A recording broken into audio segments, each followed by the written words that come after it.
Hoy quiero compartir con usted una palabra que he titulado Cambie su realidad. Y ante esta frase, ¿qué me preguntaría usted? ¿Qué le preguntaría usted al pastor? ¿Qué le preguntaría usted al predicador, al mensajero? Bueno, pastor, ¿cómo cambiaría mi realidad? ¿Cómo transformaría mi realidad? ¿Cómo transformar nuestras realidades? ¿Cómo podríamos usted y yo transformar nuestra realidad? Y partiendo del hecho que a veces nuestras realidades son muy duras, ¿no les parece? Las realidades que nos tocan vivir en la vida a veces son realidades de enfermedad, realidades de necesidad o de pobreza, realidades de escasez, realidad de hogares en crisis, matrimonios en dificultad. ¿Cómo nosotros podríamos transformar nuestras realidades? Cambie su realidad. ¿Usted cree que eso es posible? Y usted me diría, pues ¿cómo? Lamentablemente a veces como seres humanos tenemos la tendencia a ser exageradamente idealistas. Y el idealismo nos lleva a ver las cosas por allá, como inalcanzables. Por ejemplo, pensemos en el matrimonio. ¿Somos idealistas o no somos idealistas en el matrimonio? Sí.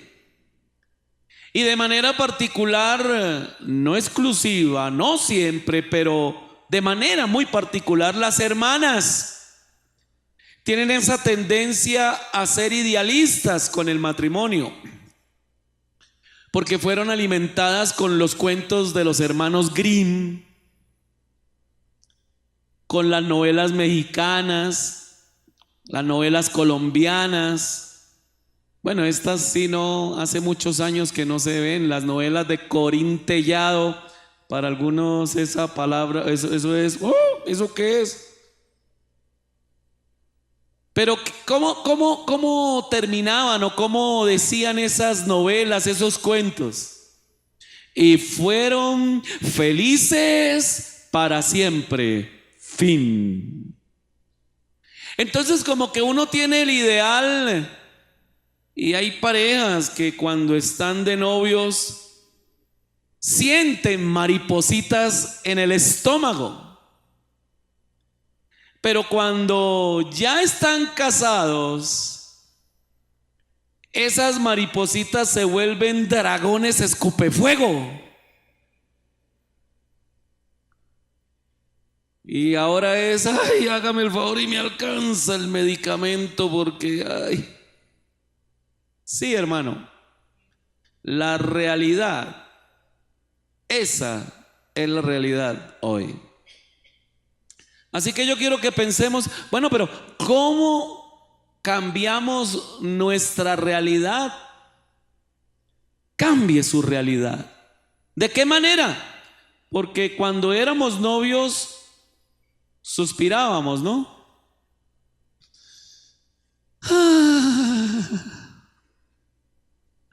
Ahora que estamos casados y tenemos una crisis, ya no suspiramos. Ahora resoplamos, bufamos.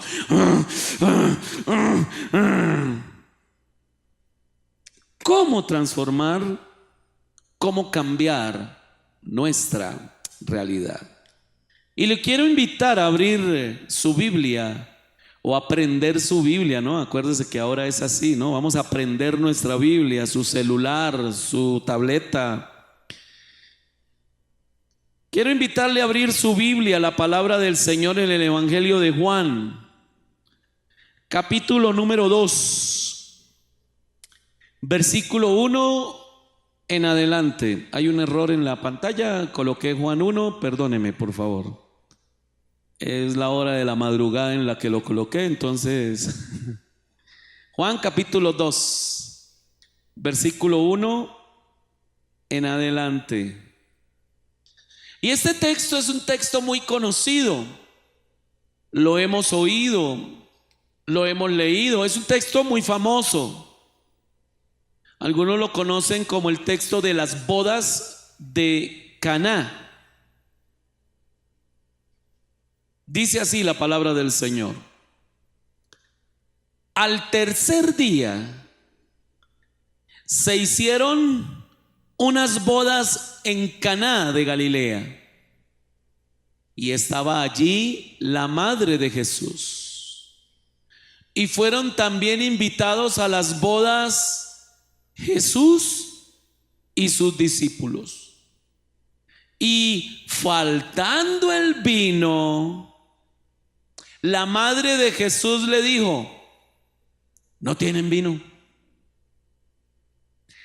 Jesús le dijo: ¿qué tienes conmigo, mujer? Aún no ha venido mi hora. Su madre dijo a los que servían: haced todo lo que os dijere. Y estaban allí 6 tinajas de piedra para agua, conforme al rito de la purificación de los judíos, en cada una de las cuales cabían 2 o 3 cántaros. Jesús les dijo: llenad estas tinajas de agua. Y las llenaron hasta arriba. Entonces les dijo: sacad ahora y llevadlo al maestresala. Y se lo llevaron. Cuando el maestresala probó el agua hecha vino, sin saber él de dónde era, aunque lo sabían los sirvientes que habían sacado el agua, llamó al esposo. ¿A quién llamó? Al esposo. Y le dijo: todo hombre sirve primero el buen vino, y cuando ya han bebido mucho, entonces el inferior. Mas tú has reservado el buen vino hasta ahora. Este principio de señales hizo Jesús en Caná de Galilea y manifestó su gloria, y sus discípulos creyeron en él. Amén. Anime a alguien ahí a su lado y dígale: podemos cambiar nuestras realidades. Vamos, dígaselo de manera efusiva, que él crea que la predicación le sirve. Dígale: podemos cambiar nuestras realidades. Yo no sé cuál sea su realidad hoy, hermano, amigo que nos visitas. Yo no sé cuál es la realidad de tu vida, la realidad de tu economía, la realidad de tu matrimonio, de tu familia. Pero este texto me enseña que podemos transformar nuestras realidades. Y yo quiero que a la luz de este texto consideremos algunas acciones de manera práctica que nos van a ayudar a transformar la realidad. Este es un relato muy interesante, porque lo que acabamos de leer nos dice que este fue el primer milagro de Jesús. Porque existen muchas leyendas y fábulas que dicen que Jesús en su niñez hizo milagros, que un día hizo pajaritos de barro y los sopló y comenzaron a volar, que un día en una terraza estaba jugando con otro muchacho, accidentalmente lo tumbó, se murió el muchacho y lo resucitó. Eso es sencillamente fábulas. Eso no es lo que dice la palabra del Señor. Porque este texto dice que este fue el primer milagro que Jesús hizo. Y es muy interesante ver que el primer milagro que Jesús hace No lo hace en una empresa, no lo hace en la plaza del mercado, no lo hace en un funeral, no lo hace en un ayuno, no lo hace en el templo. ¿Dónde lo hace? ¿Dónde hace Jesús su primer milagro? En una boda, en un matrimonio, en una fiesta a la cual él había sido invitado junto con sus discípulos. Y tenemos que entender algo, hermano, que las bodas en el tiempo bíblico no tienen mucho que ver con las de ahora. Hoy en día, incluyendo la ceremonia, ¿cuánto demora una boda? 4, 5 horas, 6 horas, ¿sí o no? ¿Cuánto tiempo duraba una boda, una ceremonia con fiesta y todo en el mundo bíblico? Una semana mínimo. Era un evento muy importante, hermano.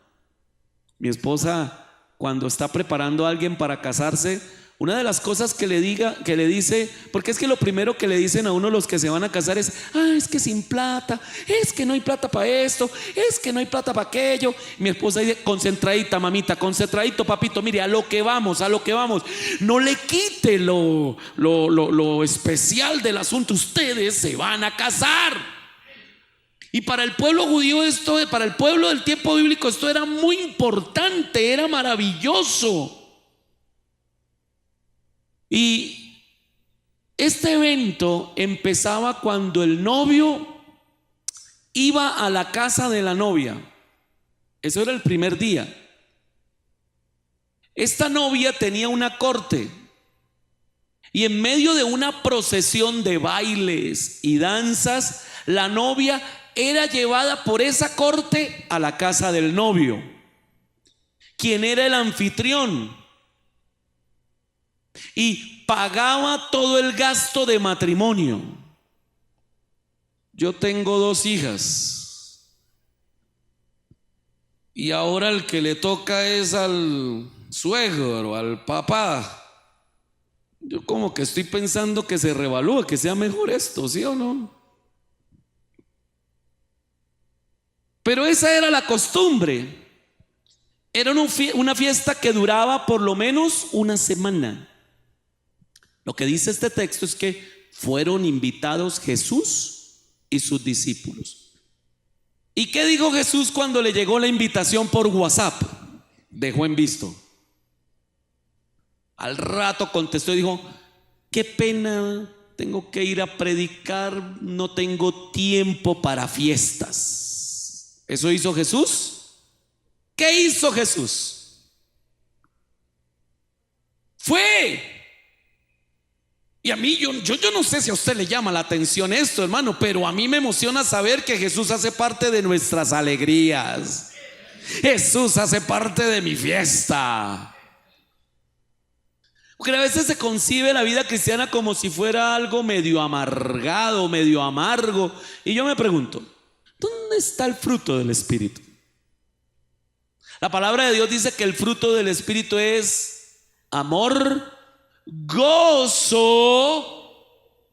El gozo del Señor es nuestra fortaleza.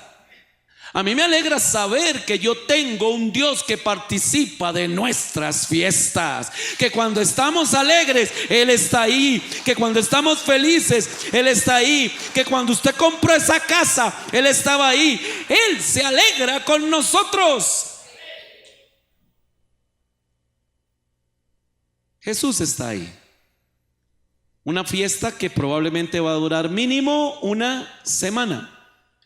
Y el texto dice que María, al parecer María tiene como un papel muy protagónico en esta boda, porque probablemente la persona que se está casando probablemente es un familiar de ella. Puede que haya alguna afinidad, y María al parecer está al tanto de los detalles, está al tanto de lo que pasa en la cocina, de lo que pasa en las mesas que se están sirviendo. Es así que de un momento a otro María llega con una preocupación. ¿Y cuál es? Se acabó el vino. Y esto para la cultura judía es terrible. ¿Qué representa el vino en el mundo bíblico? No representa borrachera, hermano. No representa desorden. El vino en la Biblia representa el gozo, la alegría que debe haber en un lugar. Así que si hacemos una lectura, ¿qué se le acabó a este matrimonio, hermano? El gozo, la alegría. Y la pregunta es, ¿por qué se les acabó el gozo? ¿Porque Jesús no estaba ahí? ¿Estaba o no estaba? ¿Qué pasó? ¿El vino se les acaba? ¿A quién se le acaba el vino? Tanto a los que tienen a Jesús como a los que no tienen a Jesús. Es decir, a todos. Y sin ponerse en evidencia, ¿a cuántos aquí en su hogar se ha acabado el vino? ¿Cuántas hermanas estarán escuchando este mensaje? Algún día se despertaron por la mañana y vieron ahí a su marido durmiendo, roncando. Lo miran ahí y dicen: ay Dios, ¿por qué no le hice caso a mi mamá? Semejante arremuesco ahí que tengo, ¿por qué yo no hice caso? ¿Y cuántos hombres se levantan por la mañana y dicen: no me consta que un hermano llegó a donde el pastor y le dijo: no, pastor, mi matrimonio está tan mal, pero tan mal, que mi terapia es el himno nacional? Y claro, el pastor dijo: pero ¿cómo así? ¿Eso qué tiene? Yo he escuchado que la terapia es escuchar música, o la terapia es salir y darle una vuelta al parque, o salir y ir al gimnasio, pero escuchar el himno nacional. Sí, pastor, porque resulta que yo me hago terapia con el himno, sobre todo cuando llega uno a esa parte que dice: cesó la horrible noche. A todo matrimonio se le acaba el vino. En la vida cristiana fácilmente vamos a perder el gozo. ¿Cuántos han perdido el gozo alguna vez? ¿Solo yo? Bueno, pues este mensaje es para los que dijeron amén y para mí. El resto, pues miren, solamente ahí. Bueno, vamos a ver qué hacemos con el mensaje. Señor, ayúdame a cambiarlo, porque pues le voy a recordar algunas cosas que le roban a uno el gozo.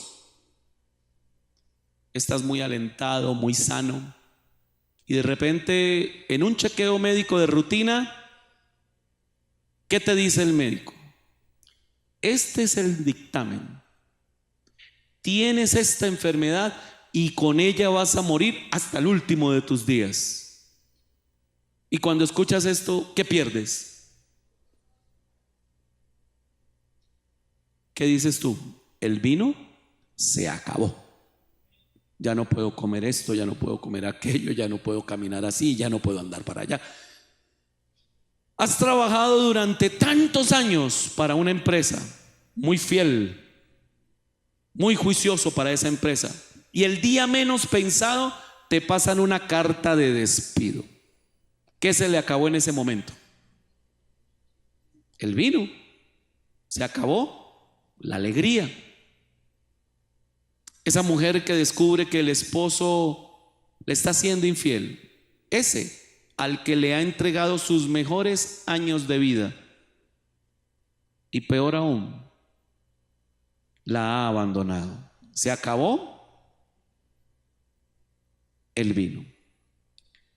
En el tiempo bíblico, que se acabara el vino era la peor vergüenza que alguien podía experimentar. Y el pueblo judío se mueve en un movimiento de vergüenza y de honor. Y la peor vergüenza era que se acabara el vino, porque eso ¿qué era? Una mala señal, como un mal augurio. Ese matrimonio no va a tener alegría, no va a tener gozo. Para que lo entendamos un poquito, es como si usted organiza una fiesta.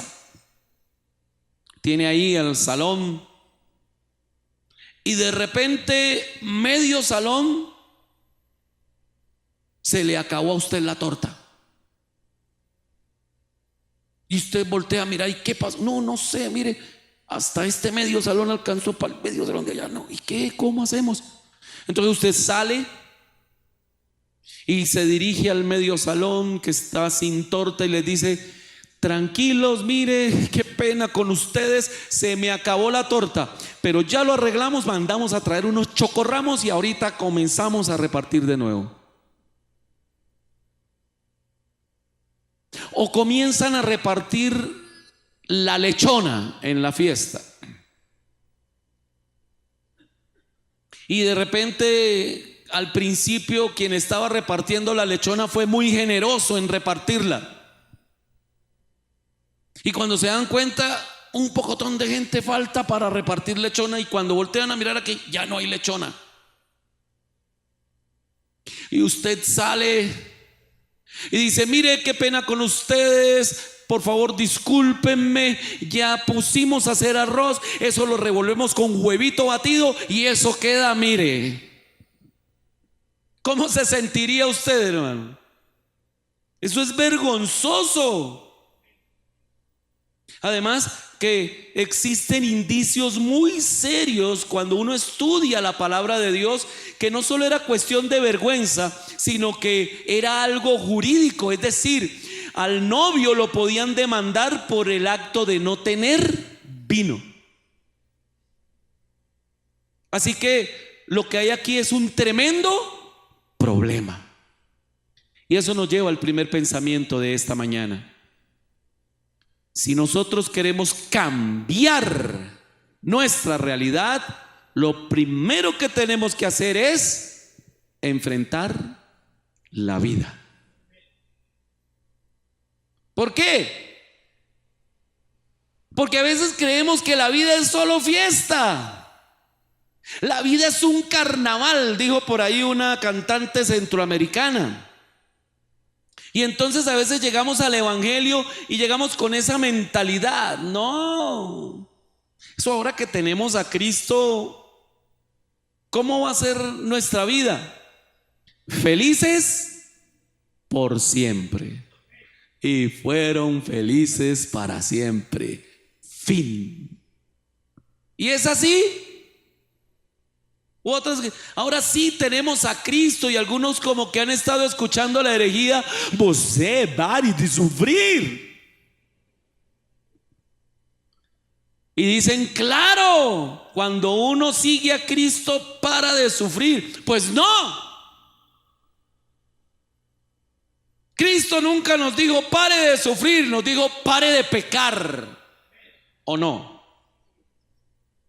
Y una gran diferencia.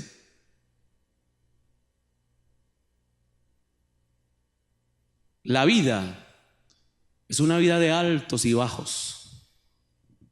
Es una vida de fiesta, pero es una vida con algunas situaciones de tristeza. Es una vida de alegría, pero es una vida donde a veces llega el dolor.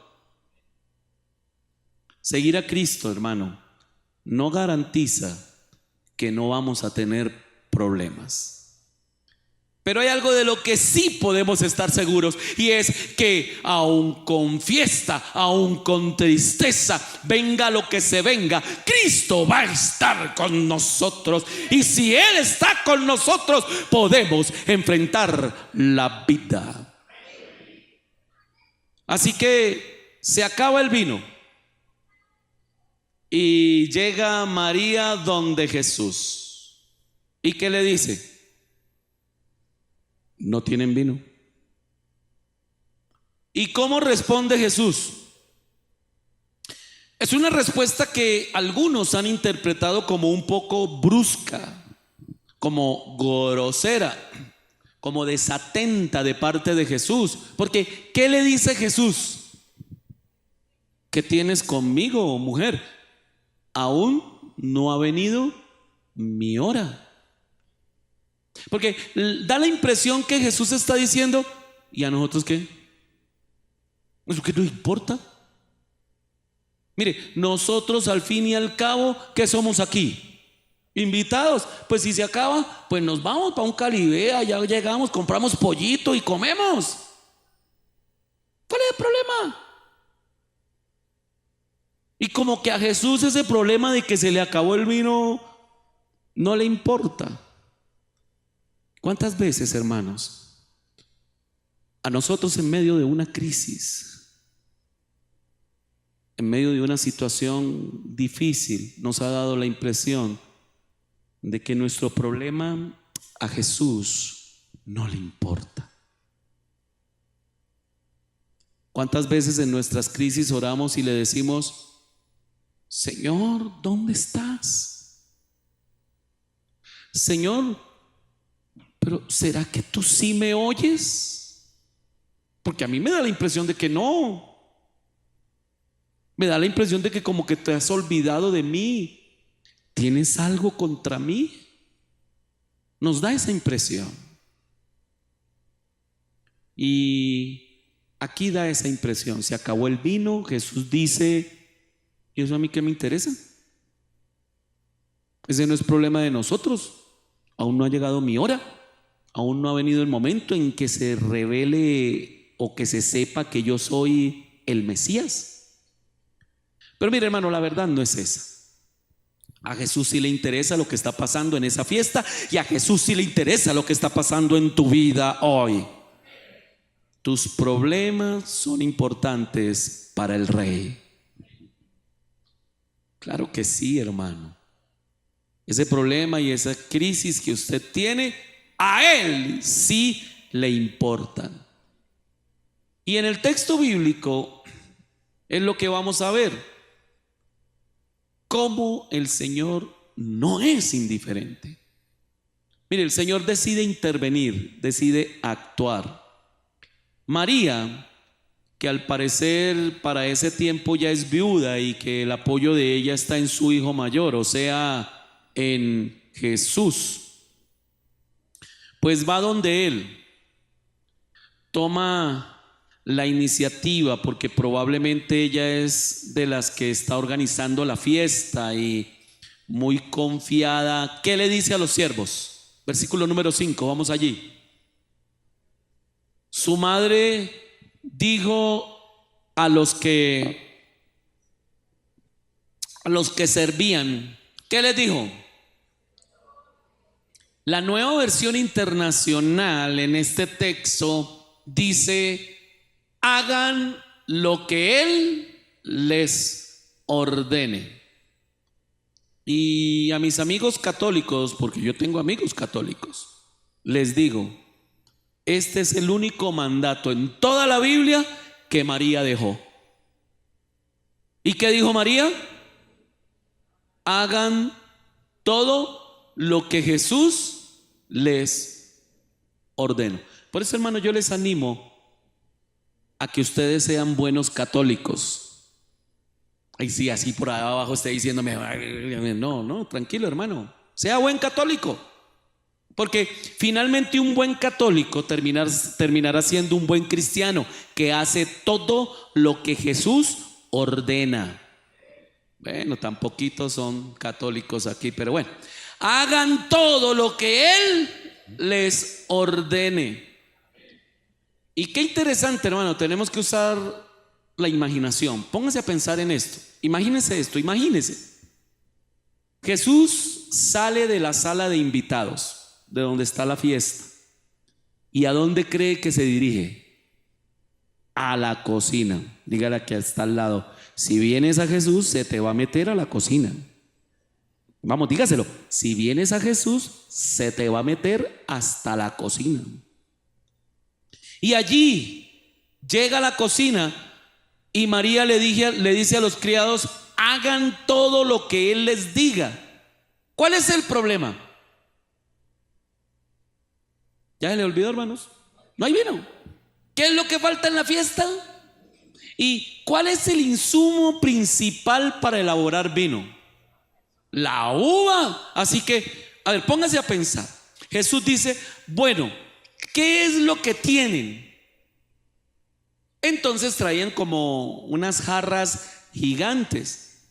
En cada jarra cabían alrededor de 100 litros de agua y hay 6 jarras. ¿Lo está leyendo? Ahora, ¿qué dice Jesús? Traigan las jarras. Pero mire, lo interesante, podía haber hecho Jesús un milagro por el poder de su palabra y solamente yo lo decreto, yo lo mando, yo lo digo y porque yo lo digo se tiene que hacer y que haya vino en todas las copas. ¿Sí o no? No se puede. Es el rey del universo, es el Señor de todo, es el Dios todopoderoso. ¿Lo podía hacer o no lo podía hacer? Claro que lo podía hacer, como dicen por ahí, me canso. Podía haber ordenado que apareciera vino en las copas y en las jarras. ¿Y por qué no lo hizo? ¿Nunca se ha preguntado eso? ¿Por qué Él no hizo que de la nada apareciera el vino? Porque Él nunca hace las cosas así. Él siempre va a usar lo que tú y yo tenemos en la mano. Mire, cuando multiplicó los panes y los peces, ¿qué usó Jesús?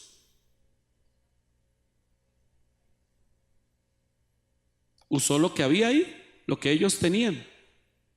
O sea, lo que yo quiero decirle hoy, hermano, puede ser que tu realidad sea crítica, puede ser que en estos momentos las cosas ya le digan a usted, no se puede, pero si tú colocas en las manos de Jesús lo poco que tienes, el Señor va a hacer un milagro y va a cambiar tu realidad, va a cambiar esa escasez por abundancia. Él va a hacer algo especial porque Él sí puede hacerlo.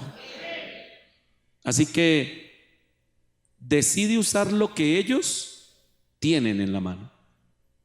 Entonces les dice, bueno, traigan las jarras. Y uno se imagina a los siervos trayendo las jarras, ¿no? Y luego les dice, échenle agua. Y yo me imagino la cara de los siervos diciendo, ¿echemos qué? Agua. ¿Y agua como para qué? Vale la pena aclarar que en ese tiempo no existía el frutiño, porque cualquiera diría, claro, pues ahora, pues como le echó agua, ahora va a echar frutiño, eso van a revolver. Pero no, hermano, yo me imagino a la gente diciendo, pero ¿agua? ¿Y agua para qué? Eso no tiene sentido. ¿Sabe que lo que Dios hace a veces no tiene sentido?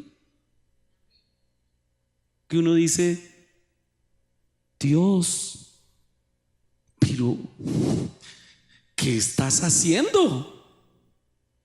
Necesitamos vino y tú nos haces aquí perder el tiempo, que agua, que jarras, que venga. Y yo no entiendo eso. Mire, sin embargo, lo que dice el texto es que ellos obedecieron. Y eso es muy importante. Obedecieron y luego, ¿qué llenaron? Las tinajas. ¿Qué les dice? Saquen un poco. Así que uno se imagina metiendo un recipiente y llévenselo al maestresala. Entonces, claro, ellos obedecen y llévenlo. Cuando ellos lo sacan, ¿qué creen que sacaron de esa jarra? No, agua. ¿En qué momento esa agua se convirtió en vino? Mientras ellos iban obedeciendo. Escuche esto. Mientras ellos iban, ¿qué? obedeciendo. Yo me imagino diciendo, imagínense a los siervos, llevarle esto al maestresala, y con lo mal geniado que es ese tipo, está todo estresado porque mire que allí ahora está estresado que se acabó el vino, y llevarle agua. Yo me imagino que el siervo llega y presenta ya al maestresala: mire, ahí le mandaron que yo no quiero enfrentarme a ese maestresala. ¿Y qué ocurre con el maestresala? Maestresala prueba. ¿Y qué probó? ¿Qué es lo que dice la Biblia? Probó el agua hecha vino. Cuando la prueba, ¿qué dice? Oh, esto no me había pasado en otras fiestas. Este vino es lo mejor que he probado. Y aquí uno revela, o la Biblia nos revela otro secretico de las fiestas judías, de las fiestas del tiempo bíblico. Como era una fiesta de 7 días, en el primer brindis, ¿qué servían? ¿Sí? Vino de gato negro, así le dicen mis hijos cuando eran niños. Bueno, después les cuento eso. El vino, el de marca, ¿no? El de que ya en Carulla está ese. Pero a medida que van pasando los días, acuérdense que es una fiesta de ¿cuántos días? Mínimo 7, hermano, mínimo eran 7 días. Entonces, a medida que va pasando, pues van rebajando el vino que iban dando, vino barato, más barato, hasta que por allá, casi al último día, chicha, guarapo, masato, no sé lo que se les atravesaron. Y miren, hermanos, no era lo que Jesús quería para esa fiesta. El maestresala dice: oiga, esta gente, porque el maestresala no elogió a Jesús. ¿Sí se dan cuenta? ¿A quién elogió? ¿Cae usted en cuenta, hermano? Piense en eso, piénselo. Porque Jesús no hace milagros para chicanear. Jesús no hace milagros para que la gente diga: wow. ¿A quién elogiaron? Al novio que estaba en peligro de perder el honor, estaba en peligro de quedar en vergüenza. ¿Y en qué transformó Jesús esa vergüenza? La transformó en honor. ¿Cómo quedó ese novio ese día? Esta es una fiestota, miren. El vino de los primeros días, bueno, muy bueno. Por ahí en estos días estaban empezando a servir una porquería, pero ahora nos están dando ya casi acabándose los días de fiesta y nos están dando, ¿sabe qué me dice eso, hermano? Y yo creo que hoy alguien debe oír esta palabra. Nuestro Dios siempre tiene algo especial para nosotros. Él tiene algo mejor para tu vida. Él tiene algo mejor para ti. Y lo digo porque a veces como seres humanos somos dados a vivir de nostalgias y a suspirar. Como cuando doña Florinda ve al profesor Girafales. Yo también tuve 20 años y un corazón. Miran como que con nostalgia el pasado y creen que todo tiempo pasado fue mejor.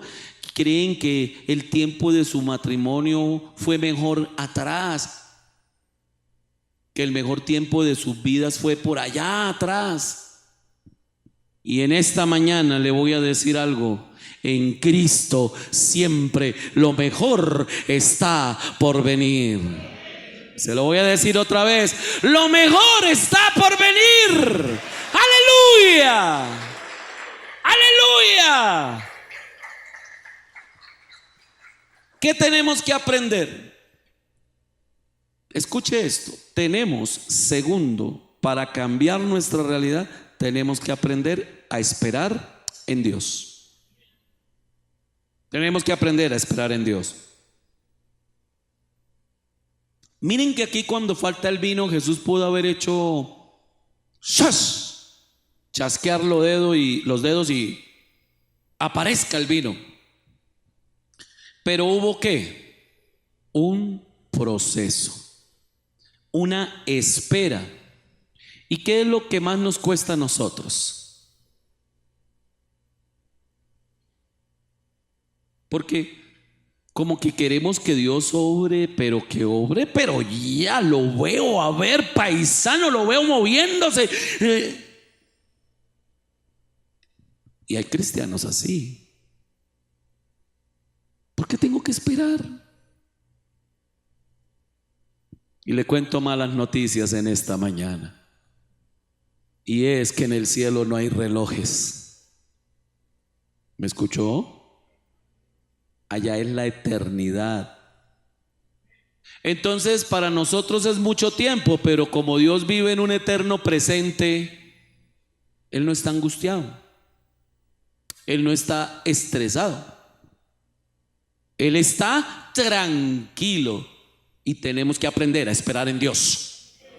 Yo no sé cuál sea tu realidad de hoy, hermano, hermana que estás aquí.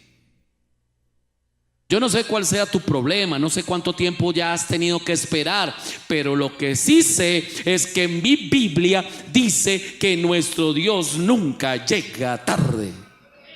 Y muy pronto va a venir y va a cambiar tu realidad, tu realidad, tu realidad, tu realidad. Así que Él está tranquilo, hermano. Anime a su hermano, despiértelo ahí, mire, el que está dormido, dígale, espera en Dios. Miren, aquí ocurrió un milagro. Y el milagro es que hubo mejor vino de la mejor calidad. Y alguno que le gusta como el traguito debe estar diciendo, uy, pastor, por fin una predicación que me afirma en lo que yo creo. Qué bien, pastor. Pues no. Porque hoy Jesús no está interesado en convertir el agua en vino. Eso fue en ese tiempo. Pues la cuestión era que ese muchacho recién casado iba a tener una vergüenza. Jesús se compadece de él, y para que no tuviera problemas jurídicos, para que el día siguiente no lo estuvieran señalando y le dijeran, hoy se le acabó el vino. Pero hoy el Señor hace un milagro más grande, más que convertir el agua en vino, y es que convierte el vino en comida. Es que convierte la cerveza en zapatos para los niños. Es que convierte el trago, el whisky, en ropa para la familia. Yo no sé, pero a mí me parece que el milagro más grande hoy es ver cómo una persona que era esclava del alcohol le abre su corazón a Cristo, y de manera sobrenatural es cambiada su realidad, se transforma, es cambiado. Para mí ese es un verdadero milagro. Esos son los milagros que yo quiero ver en esta iglesia.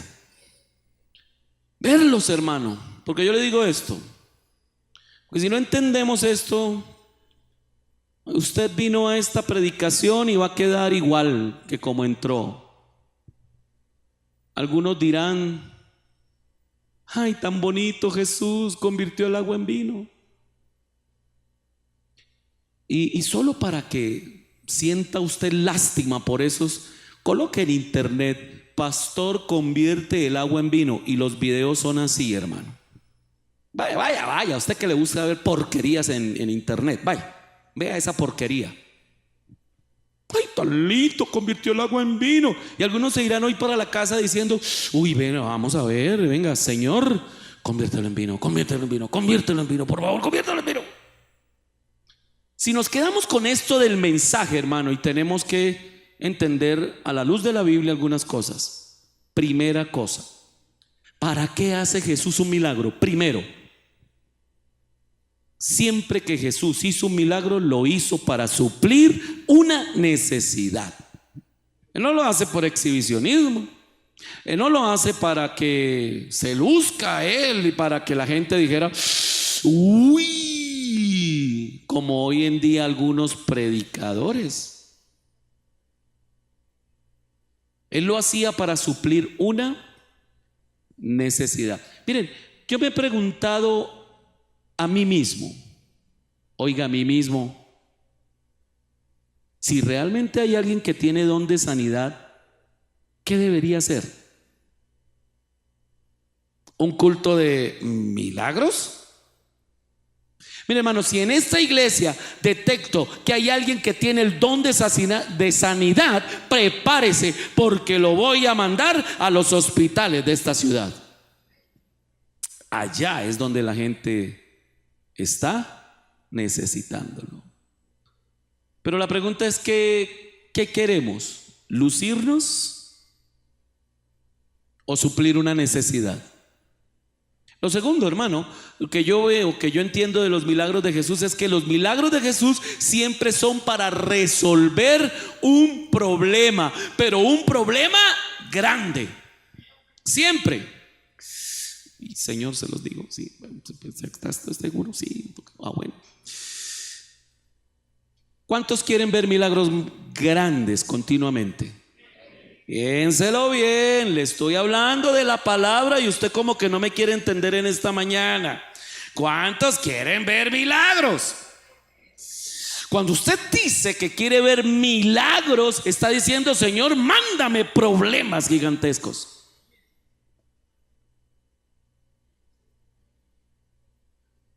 Yo le oro al Señor y le digo, Señor, yo no quiero ver milagros así tan grandes. Yo estoy bien así, Señor. Sigamos tranquilitos, la vida en paz. Porque pedir milagros, ¿qué es lo que estoy diciendo? Quiero que venga problema. Quiero ver un problema en la iglesia, Señor. Quiero ver un problema en mi casa. Quiero ver un problema en mi familia. Porque mire, si me da una gripa, ¿qué necesito? Agua panela, limón, jengibre y abríguese. ¿Y qué pasó? Ahí le pasó, hermano. Pero Dios no lo permita. Si a usted le dicen que tiene una enfermedad terminal, ¿qué se necesita ahí? Y un tercer elemento es que siempre que Jesús hizo un milagro, detrás de eso había una enseñanza. El problema es que muchas veces no entendemos cuál es la enseñanza real que el Señor quiere traernos con ese milagro. Y mire, ¿cuál es el propósito de este y de todos los milagros del Evangelio de Juan? Ayúdeme con Juan capítulo 20, versículo 30, por favor. Escuche cuál es o para qué Jesús hace los milagros. Lea conmigo. Hizo además Jesús, ¿cuántas? Muchas otras señales. En otro texto bíblico dice, si se hubieran escrito todos los milagros que Jesús hizo, pero bueno, ¿qué dice? No cabrían en los libros. Y esto, ¿en cuánto tiempo sucedió de ministerio de Jesús? 3 años. Pero dice que Jesús hizo muchos otros milagros, o bien señales, en presencia de sus discípulos, las cuales no están escritas en este libro. Pero estas, incluyendo el agua transformada en vino, se han escrito. ¿Para qué? ¿Para qué vienen los milagros?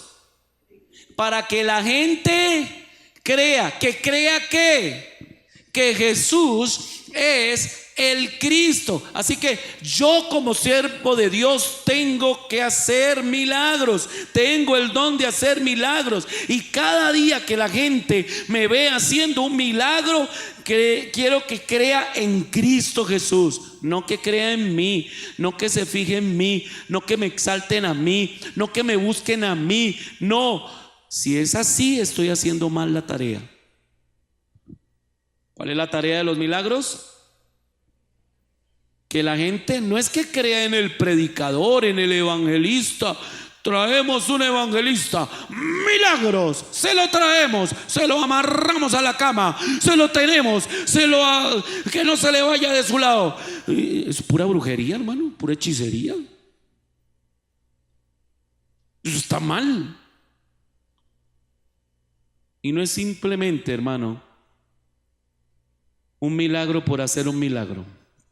Mire lo que dice además: para que creáis que Jesús es el Cristo, el Hijo de Dios. Y para que, póngame el versículo en pantalla, por favor. Para que creyendo, ¿qué tengan? Ya se lo van a poner en pantalla. Para que creyendo, 20:31 de Juan. Para que creyendo, ¿qué tengan? Para que creyendo, es que si uno cree tiene plata, pastor. Es que si uno cree tiene negocios. Es que si uno cree tiene fama. Es que si uno cree tiene éxito. Es que si uno cree tiene viejas. ¿Qué viejas? Porque pareciera que muchos buscan al Señor es por esas cosas. No, hermano, ¿para qué es que se hacen los milagros? ¿Para qué, hermano? Para que tengan vida. Oiga eso, o sea que por encima del milagro hay algo más importante, ¿o no? ¿Qué es lo más importante que el milagro? Creer y tener vida. Así que si tú crees y tienes vida, con eso se conforma, hermano. Uy, Dios mío. Se lo voy a volver a repetir, le voy a dar otra oportunidad. Si tú crees y tienes vida, con eso confórmate. Ese es el verdadero milagro. Tal vez a usted ya se le haya olvidado cómo era antes. ¿Cómo éramos antes? Bueno, tal vez alguien se identifique conmigo, por ejemplo. Si alguien se identifica conmigo, yo era un enemigo del evangelio. Eso dice la palabra del Señor. Éramos enemigos de Dios y apartados de la palabra. No le podían a uno hablar el evangelio porque uno ya estaba diciendo: quítese de aquí, no me hable de eso. ¿Y por qué cree ahora?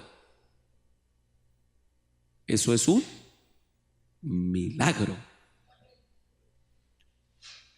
Una pregunta más: ¿hace Jesús siempre milagros? O sea, ¿siempre Jesús está haciendo milagros?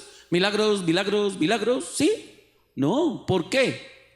Porque si siempre hiciera milagros ya no sería un milagro. Eso pasa como el que, pues, hay hermanos que en la congregación no son tan fieles. Vienen muy de vez en cuando, el Viernes Santo, y los ven el 31 de diciembre. Cuando los ven otros hermanos que pues también tienen una mala costumbre, ¿cómo los saludan? ¡Qué milagro! ¿Y por qué es un milagro? Porque no es algo. A mí nadie me podría decir en esta iglesia: uy, pastor, qué milagro que vino. Porque ustedes están hasta cansados de verme aquí todos los días. ¡Qué milagro! Amado hermano, Jesús no siempre hace milagros.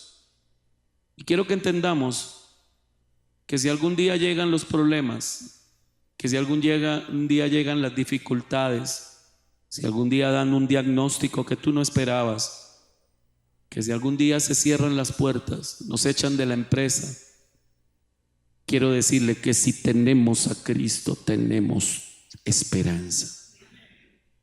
Cristo es suficiente. Cristo es suficiente. Porque aquí, ¿qué hace Jesús? Jesús transformó el agua en vino. Jesús transformó lo que parecía ser una vergüenza para este novio en un gran honor.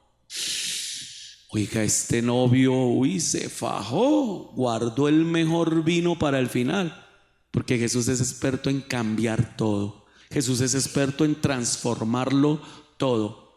Así que mi tercera reflexión de este texto es que tenemos que aprender, para cambiar nuestra realidad, a enfocarnos en lo importante. ¿Y qué es lo importante aquí? ¿El milagro? No.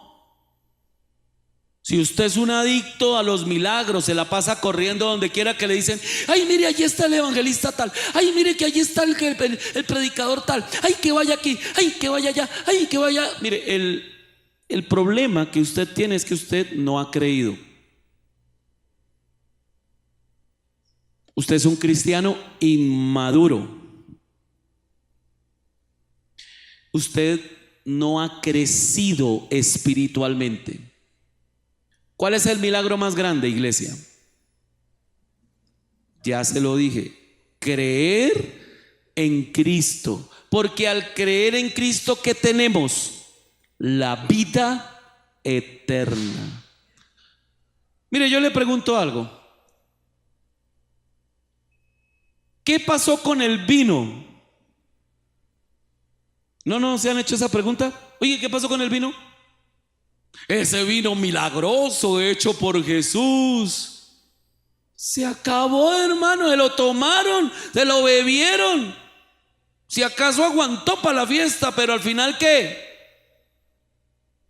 Todos comieron y se fueron y lo bebieron. ¿Qué pasó, entre otros, con Lázaro, que el Señor hizo volver a la vida? ¿Qué pasó? Pues se murió, y por segunda vez, pobrecito. Oiga, pasar por esa experiencia 2 veces, eso sí es bravo, ¿no? ¿Qué pasó con el cojo de nacimiento, con el ciego de nacimiento, con el paralítico, con el hombre de la mano seca? ¿Qué pasó? Jesús los sanó, ¿y qué? Se murieron. Diría alguno: valiente gracia. El milagro no duró. Por eso hay un milagro mucho más grande, hermano, y es el milagro de la salvación. Jesús me perdonó, me dio la vida eterna. Es un milagro que nunca se acabará, que durará para siempre. Alabado sea el Señor. El milagro de los milagros es haber creído en Jesucristo. Que como yo era, que como yo me comportaba, que las cosas que yo hacía, Jesucristo me dio la posibilidad de creer en Él. Póngase en pie en esta mañana, hermano.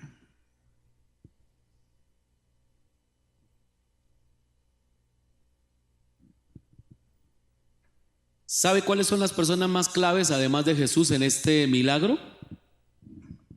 Los sirvientes. ¿Se había fijado en ellos? Mire, use la imaginación. Allá en la recepción, ¿se dieron cuenta del milagro que ocurrió? Los invitados ni lo notaron. Sencillamente, ¿qué pensarían? Ah, venga, se les acabó el vino. Yo sí decía, ese man se veía como pobre. Esta fiesta no iba a ser así como para muy largos. ¿Una semana? No, yo sí. Y comenzaban la murmuración, el hablar mal del novio. Oiga, si se demoran, ¿dónde están? No hay más vino. Y cuando más tarde llegaron, dijeron: ah, bueno, valió la pena esperar. Miren, este vino está muy bueno. ¿Y a quién estaban elogiando? Al novio. Oiga, esta familia, mire. Y uno que decía que es que eran los pobres del barrio. Y se acercaron al novio y le digo: uy, lo felicito, se fajaste.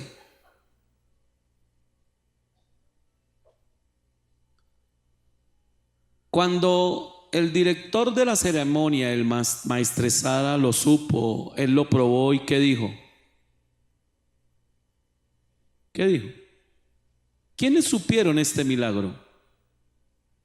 Los sirvientes, los que están tras bambalinas, hermano, los que llenaron las tinajas de agua. ¿Usted se imagina a ellos contándole esta historia a sus hijos, a sus nietos, a sus bisnietos?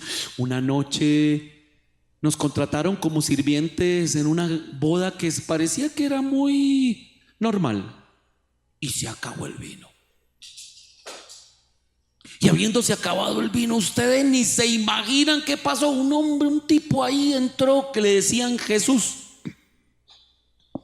Y comenzó, porque al principio nos cayó como gordo, porque que traigan agua, que traigan tinajas, que traigan esto, y uno traiga y traiga y traiga, y no lo entendíamos. Pero ¿saben qué ocurrió? Transformó esa agua en un vino, y en un vino de la mejor calidad. ¿Sabe en nuestra vida cristiana quiénes son los que verdaderamente ven las cosas de Dios? Los que sirven. Los que sirven. Porque vamos por esta ciudad y vamos diciendo, oiga, pero qué, miren esta ciudad, los papeles tirados por el piso, la basura, oiga, no, ese alcalde. ¿Y qué es lo que deberíamos hacer nosotros? Murmurar, criticar, juzgar. Yo no sé qué va a pasar el día que Claudia López sea alcalde de esta ciudad. Sí, la homosexual. Mírenlo como me miran ustedes. ¿La van a criticar? ¿La van a juzgar? O mejor usted se pone a decir, oiga, esta ciudad está como cochina, ¿no? Oiga, mire, así no lo haya tirado usted, pero... Porque ¿sabe qué es lo que va a transformar esta ciudad? ¿Sabe quiénes son los que van a transformar a Bogotá? Aquellos que aunque no hayan botado el papelito a la calle, no hayan hecho maldad en esta ciudad, formulan en su corazón un precepto: voy a hacer de este lugar una mejor ciudad, un mejor país. ¿Quiénes van a ayudar a cambiar este país? ¿Los que gobiernan? ¿Los que gritan? ¿Los que critican? ¿Los que se quejan? ¿Los que murmuran? ¡Se acabó el vino! ¿Quiénes? Los que sirven. Cuando yo llegué a esta iglesia no era nadie.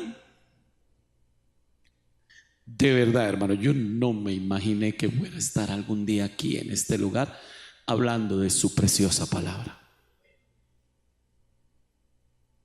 Pero el Señor hace cosas que uno ni se puede imaginar. Hoy doy gracias a Dios que a raíz de eso hay 3 pastores en la familia. Y el Señor prometió que los otros 3 también iban a ser pastores, y yo lo creo. Yo lo creo, no lo he dudado ni un solo minuto.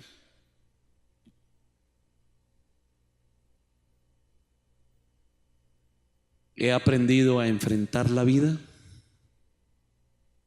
porque la vida se puede enfrentar mejor de la mano de Jesús.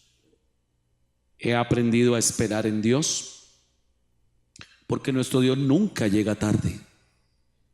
Y he aprendido a enfocarme en lo que es importante. ¿Y qué es lo más importante? Servir. Porque ¿qué hace el servicio? Cambia vidas, cambia realidades.